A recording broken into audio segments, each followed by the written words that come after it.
Bom dia a todos. Mais uma vez, é uma honra estar aqui com vocês, falar um pouquinho sobre o mercado de óleos vegetais. Um agradecimento novamente à SBOG pelo convite. Então, falar um pouquinho sobre esse mercado que está crescendo bastante em produção e usos, e o que a gente enxerga aí como as grandes tendências para esses próximos anos, né, no curto prazo. Então, primeiro, falar um pouquinho sobre a Biov, uma entidade que foi fundada em 1981, que até pela tradição brasileira até uma entidade bastante antiga, né? Em geral as associações não têm tanto tempo. Fundada aí no momento aí de necessidade de se organizar o setor brasileiro, as indústrias que tinham grande interação com o governo, aí, a época também de inflação bastante. Então, a Biov foi criada para promover esse diálogo com o governo e fornecer estatísticas, né?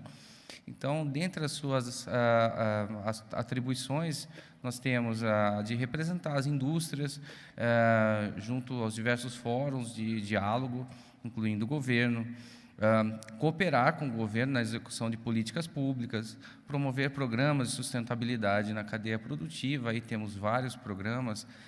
Quem conhece nossos trabalhos já ouviu falar da moratória da soja, do programa Soja Plus, do programa de recuperação de óleo de fritura.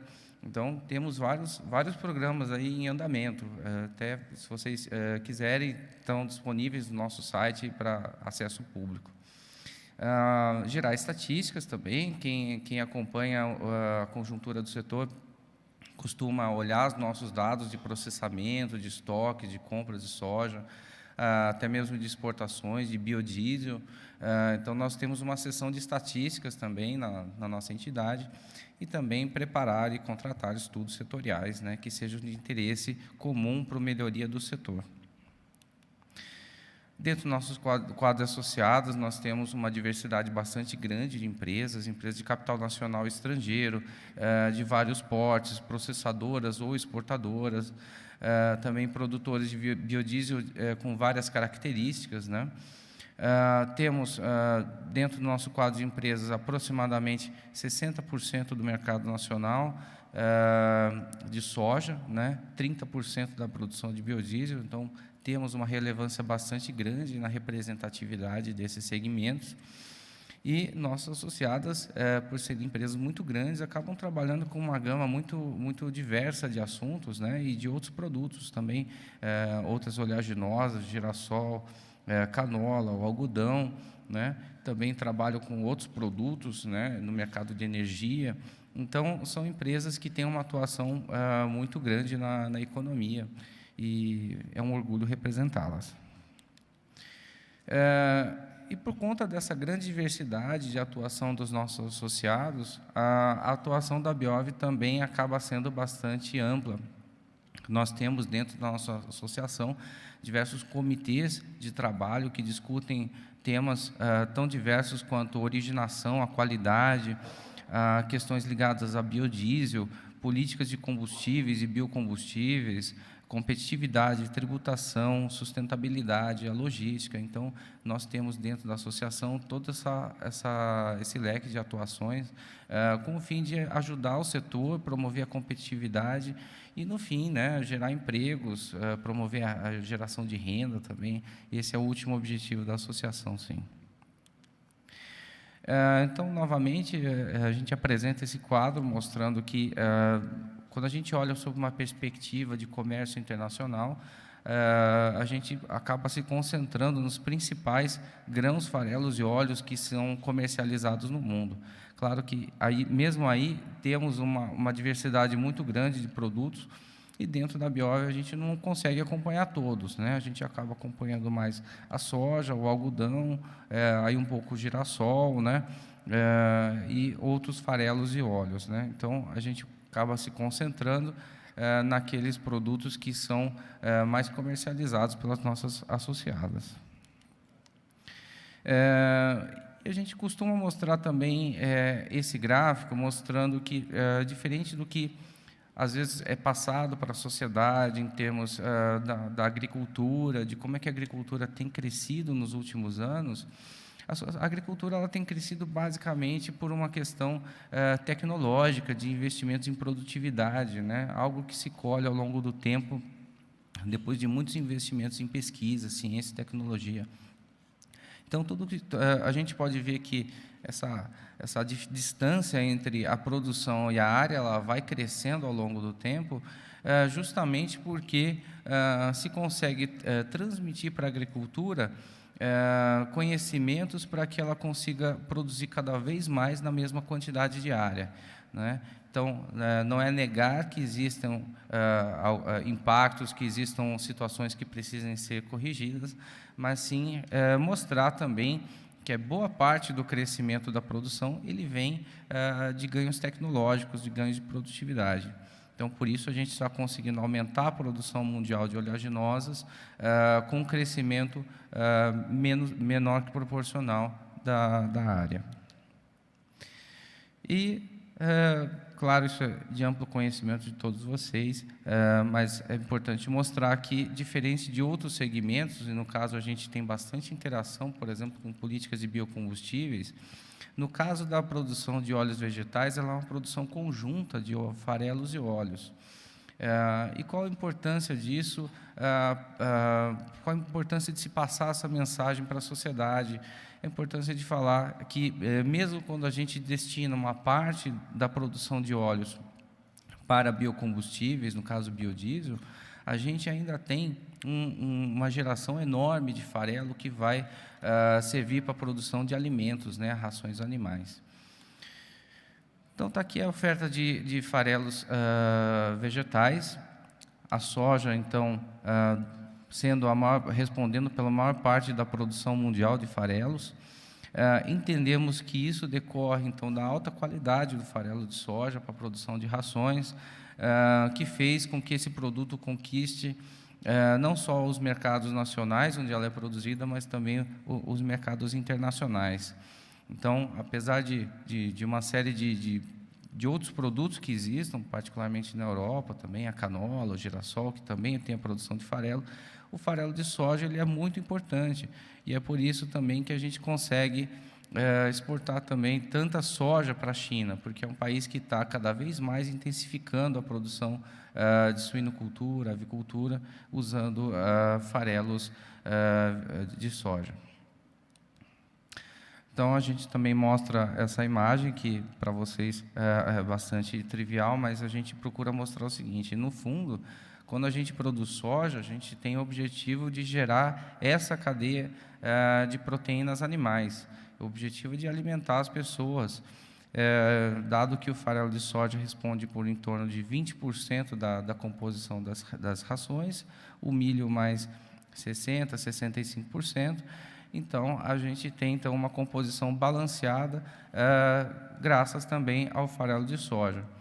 Importante ressaltar que, nos últimos anos, a gente tem percebido uma queda no teor de proteína da soja, que vem do campo. Apesar do aumento da produtividade, está havendo uma pequena queda ao longo do ano. Mas isso também vem sendo trabalhado pelos institutos de pesquisa, por todos os centros ligados à agricultura, para também corrigir isso e voltar a ter um teor de proteína cada vez maior da soja no Brasil.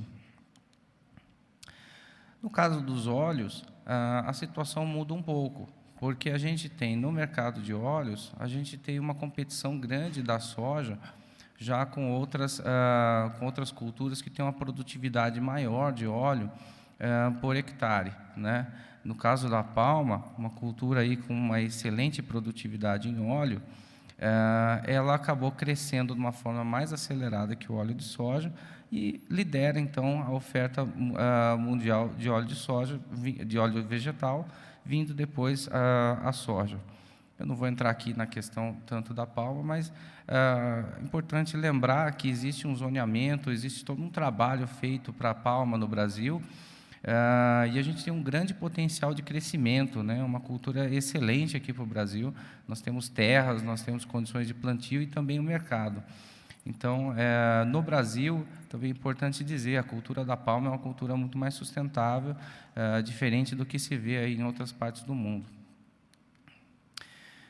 No caso do consumo de óleos vegetais, esse é um gráfico que a gente costuma mostrar para lembrar o seguinte: quando a gente estava falando de 10 anos atrás, quando começou um aumento de preços internacionais dos óleos, das commodities em geral, havia um receio de que a produção de biodiesel ela iria, na verdade, gerar um aumento, um impacto negativo no custo de vida das pessoas, né, e aumentar o custo de vida. E por quê? Porque, basicamente, aquele óleo ia todo para biodiesel, ia faltar alimento, né? E o que a gente viu foi o contrário, foi, na verdade, o biodiesel ele também incentivando a produção mundial de óleos. Então, em termos de disponibilidade, não houve esse impacto negativo que estava se imaginando, né?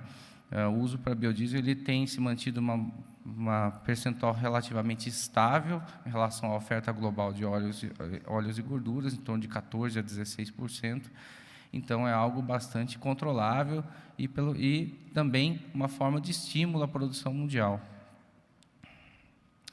Então, está aqui, né? Quem lembra que 10 anos atrás, aquele pico de preços, né? Depois teve também algumas oscilações entre 2011 e 2013, mas, na verdade, as pessoas ainda não conseguiram entender que, quando a gente tem um aumento de preços, a agricultura ela responde isso de uma maneira positiva, ela aumenta a área, ela aumenta a produtividade. Então, aquele impacto de curto prazo, ele gera um benefício de longo prazo para toda a sociedade, na forma de uma expansão do cultivo, de novas técnicas, né, que fazem com que o preço ele retome a sua tendência até de queda.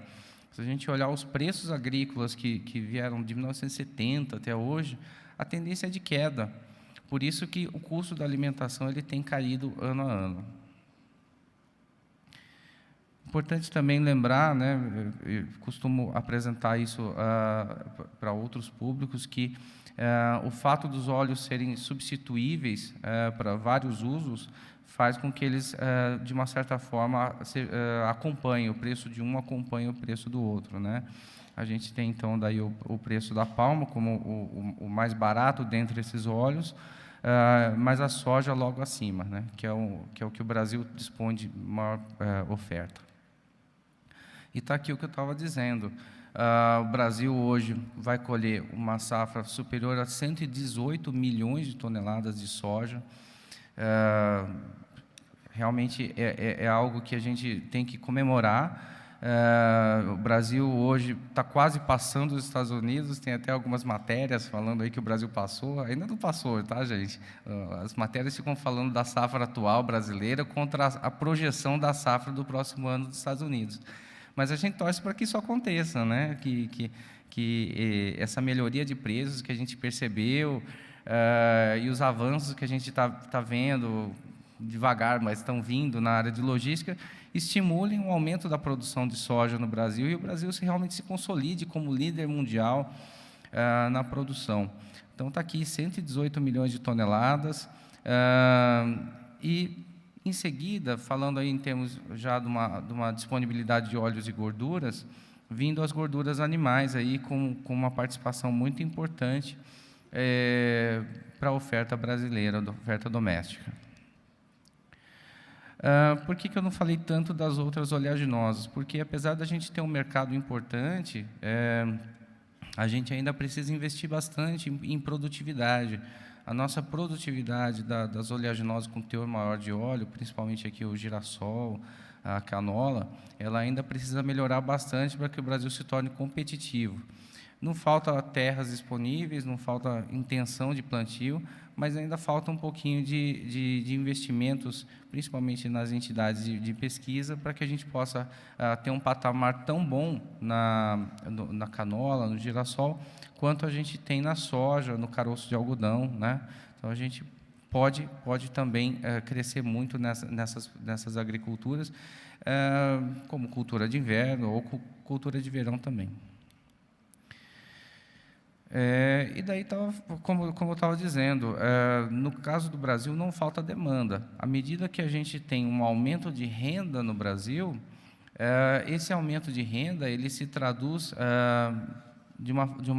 em um aumento do consumo também de óleos especiais. Aqui eu agreguei, dentro dessa categoria especiais, o óleo de milho, girassol, canola e até mesmo azeite. Porque senão vocês não iam enxergar no gráfico. Mas quando a gente soma todos esses óleos, a gente vê que claramente o consumidor ele vai migrando para esses óleos tidos como especiais, à medida que ele tem um maior poder aquisitivo. Então, quer dizer, não falta mercado no Brasil para esses óleos. O que falta é um investimento já mais na ponta agrícola para a gente conseguir aumentar a oferta no Brasil. Agora, voltando à nossa soja, né, que é a principal lavoura do Brasil. O que acontece hoje no Brasil, que eu acho que deveria ser um objeto de preocupação de todos, né, de toda a sociedade? Às vezes se coloca na imprensa de uma maneira negativa que o Brasil é um grande exportador de soja, mas o problema não é nós exportarmos soja. Tem espaço para tudo, a gente pode exportar muita soja em grão, mas a gente poderia exportar, ou pelo menos usar mais, o farelo e o óleo aqui dentro. Vejam que de uma safra de 118 milhões de toneladas, a gente vai processar pouco mais de 43, né? Quando a Biov foi criada lá, 35 anos atrás, a gente processava 85% da nossa safra. Hoje, a gente está processando aí menos de 40%. Então, por conta de uma série de políticas tributárias que a gente precisaria corrigir, mas, entre outros elementos de competitividade, a gente precisaria estimular e mudar isso para ter mais empresas aqui no Brasil, mais processamento, e isso gerar mais empregos. Então, acho que talvez a questão não é se o Brasil exporta soja ou se ele exporta commodities, não é isso. É quanto que a gente consegue melhorar a competitividade da nossa indústria para a gente gerar empregos aqui no Brasil. Porque se a gente conseguir exportar, processar um pouco mais dessa soja que está exportada, a gente conseguiria reverter para o mercado doméstico mais de 14 milhões de toneladas de óleo de soja para colocar aí para uso de biodiesel e outros usos que se apresentam no Brasil. Bom, aquele gráfico que eu mostrei sobre o mundo, mais ou menos a mesma coisa no Brasil, mas colocando assim, o que está acontecendo com o biodiesel no Brasil. O biodiesel está dando destinação a um óleo que antes ele era exportado e agora ele passa a receber agregação de valor aqui dentro. Então, pouco a pouco, ele está tirando esse mercado de exportação e gerando empregos aqui dentro, né? Mas, ao mesmo tempo, ele também está estimulando um pouco o esmagamento. A gente tem um problema ainda com o farelo, que a gente precisa abrir mercados, mas o biodiesel ele tem sido um vetor importante para a agregação de valor na indústria aqui no Brasil. E daí eu entro um pouco nessa questão das perspectivas, né? Eu acho que, olhando em termos de Brasil, o que a gente tem de novo? A gente tem um programa chamado RenovaBio, que eu acho que merece a atenção de todos vocês, porque é um programa que tem por objetivo aumentar de uma forma expressiva a participação de biocombustíveis no Brasil, entre eles o biodiesel, e como meta nós temos na Biov de chegar até o B20 em 2030. É uma meta ousada, né? A gente já tem o B10 esse ano, conseguimos o B10, a indústria está entregando com toda a qualidade, com toda a eficiência, 10% já de diesel mineral no Brasil recebem 10% do diesel comercial no Brasil já vem do biodiesel, mas a gente tem condições de fazer muito mais. Então, está aqui, dado uma projeção de safra que a gente tem de chegar até 165 milhões de toneladas em 2030 de soja, por que não agregar mais valor a essa soja, processando ela aqui dentro e usando uma parte desse óleo também para biodiesel? Então, o RenovaBio é um programa que vem ajudar nisso, porque qual que é o objetivo do RenovaBio? Não sei quantos de vocês estão a par do assunto. O programa RenovaBio, ele tem por objetivo olhar a intensidade de carbono de cada uma das fontes de energia nos transportes. Então, no caso do diesel, ele vai ser comparado ao biodiesel. Quanto menos esse biodiesel emitir de carbono, quanto mais eficiente for essa produção, melhor ele vai ser em termos de comparação com o diesel e, portanto, as indústrias vão poder vender créditos de carbono no mercado. Quer dizer, elas vão poder receber aquilo que a gente costuma falar muito em economia, que são as externalidades, né? As externalidades positivas, ambientais. Então, se a gente está falando tanto em aquecimento global, a gente está falando tanto nos impactos desse aquecimento, esse programa RenovaBio, ele vem para tentar reverter para os biocombustíveis, que são produtos mais limpos em relação aos combustíveis fósseis, reverter, então, para esses biocombustíveis o ganho que eles oferecem para a sociedade, né? Então, está aqui uma política bem interessante que está em curso e pode beneficiar a todos, não só o biodiesel, mas também o etanol, o bioquerosene, o biometano. Vários biocombustíveis têm essa possibilidade de ampliar a participação no Brasil. Mais uma vez, por que é importante a gente agregar valor? No caso, a gente está falando aqui até de uma política maior, onde a gente coloque mais ênfase na produção de proteínas animais aqui no Brasil e também no crescimento da produção de biodiesel. Porque a relação de empregos, quando a gente tem só a produção de soja, ou a agregação de valor dessa soja aqui no Brasil é de 4:1. Então, a gente consegue melhorar em muito a geração de empregos, e a gente sabe que isso é o que o Brasil mais está precisando hoje, quando a gente consegue agregar valor no Brasil. Então, fica aí talvez uma mensagem, né, que talvez a gente pudesse trabalhar com um pouco mais de intensidade aqui no Brasil, aproveitando até talvez esse momento de um câmbio um pouco mais desvalorizado, a gente pensar formas de melhorar a competitividade aqui dentro, né? Isso passa desde uma simplificação dos processos que envolvem o governo, né? Uma simplificação burocrática, uma simplificação na questão de impostos também, né? Mais clareza. Infelizmente, nosso sistema tributário ele é muito difícil de entender. Mesmo especialistas, a gente vê isso bastante na Bioov, né? Às vezes você tem uma nova normativa que sai sobre uma questão de um imposto, uma tributação, e ela é difícil de entender, né? E deveria ser o contrário. Toda tributação ela deveria ser clara e simples para conseguir fazer com que todos aplicassem essa norma de uma maneira muito fácil, né? É o contrário do que a gente tem hoje. Então, está aí formas da gente tentar reverter isso e gerar mais empregos no Brasil. Então, o que a gente está enxergando agora para esses próximos anos? A gente está enxergando que o biodiesel ele continua crescendo nos países, né? Até mesmo acompanhando a oferta global de óleos e gorduras, né? A gente vai ver que, apesar de alguns problemas sazonais, no caso, a gente teve esse ano aí uma queda na produção de soja na Argentina, um tempo atrás na produção de palma lá no Sudeste Asiático, mas isso é sazonal, isso vai voltar, né? A produtividade ela recupera, e o que a gente está vendo no longo prazo é que a produção ela só aumenta. Então, o biodiesel ele continua crescendo em vários países, não só no Brasil, mas também na Argentina, no Sudeste Asiático, o próprio Estados Unidos continua colocando bastante ênfase no biodiesel.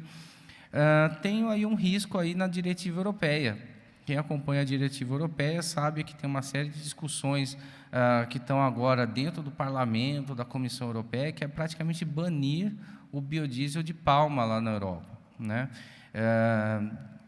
Colocando muitas restrições mesmo. Então, se isso acontecer, a gente tem que estar preparado também para o que vai dos impactos desse excedente de óleo de palma que hoje está indo para biodiesel, como é que ele vai ficar, impacto disso nos preços no mundo inteiro. É bastante coisa e a gente tem que estar de olho nisso, porque isso também vai afetar aqui o Brasil, né? Vai afetar todos nós, né? Então, coisas que a gente tem que estar de olho, né? A própria diretiva, até de uma perspectiva um pouco maior, ela está limitando, ela vai reduzir ano a ano o uso de biocombustíveis de primeira geração, que vem principalmente de culturas tidas como alimentícias. Então, nesse caso, a gente tem uma perspectiva dentro da Europa de uma redução desse tipo de produção, enquanto nos outros países do mundo tem uma perspectiva de crescimento. Então, eu colocaria isso talvez como o único ameaça hoje que a gente tem real, grande para o setor, é essa questão dessa mudança da Europa com relação aos biocombustíveis, né? Em relação aos outros países do mundo, eu acho que continua a ênfase, a tendência de aumentar a participação de biodiesel.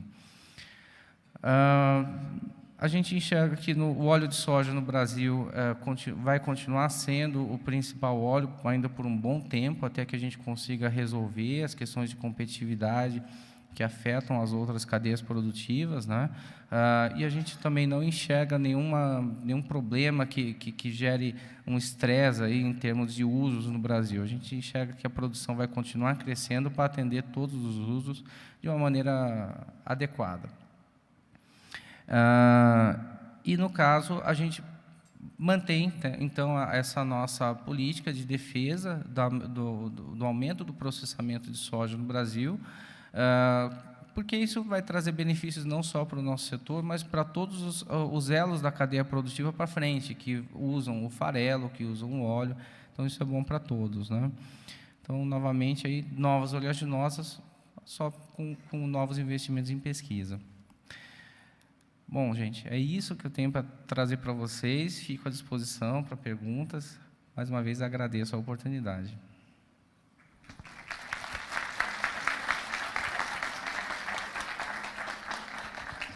Nós temos alguns minutinhos ainda para perguntas rápidas, se alguém quiser fazer. Nada?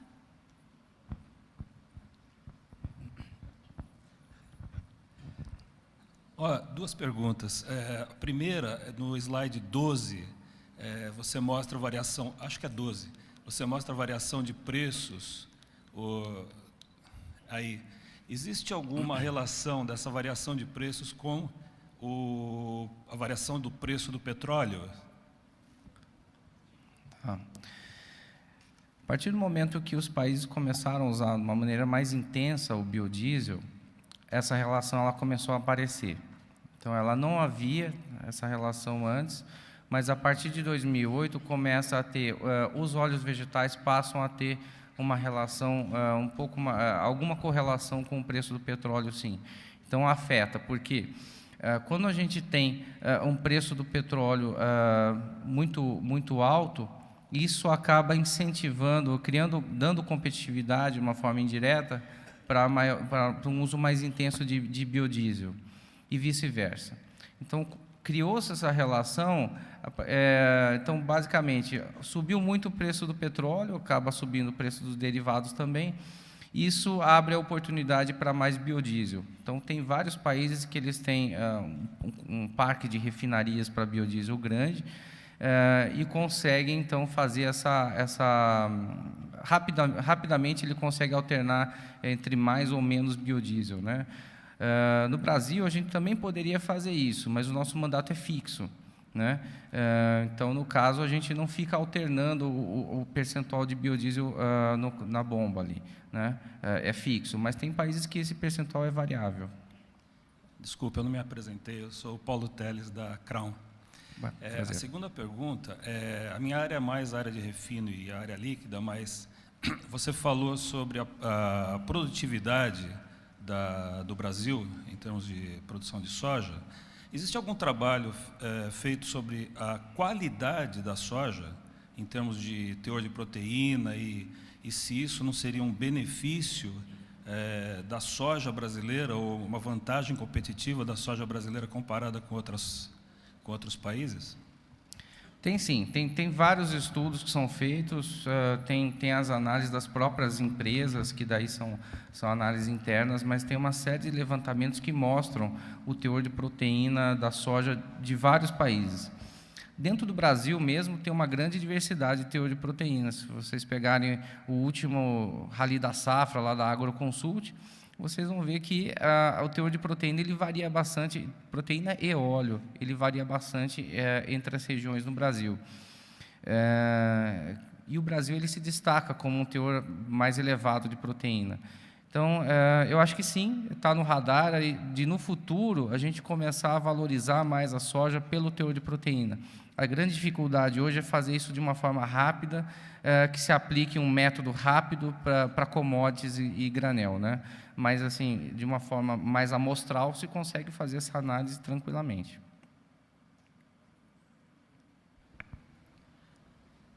A última pergunta, então, aqui para o rapaz, a gente já está um pouco sem tempo.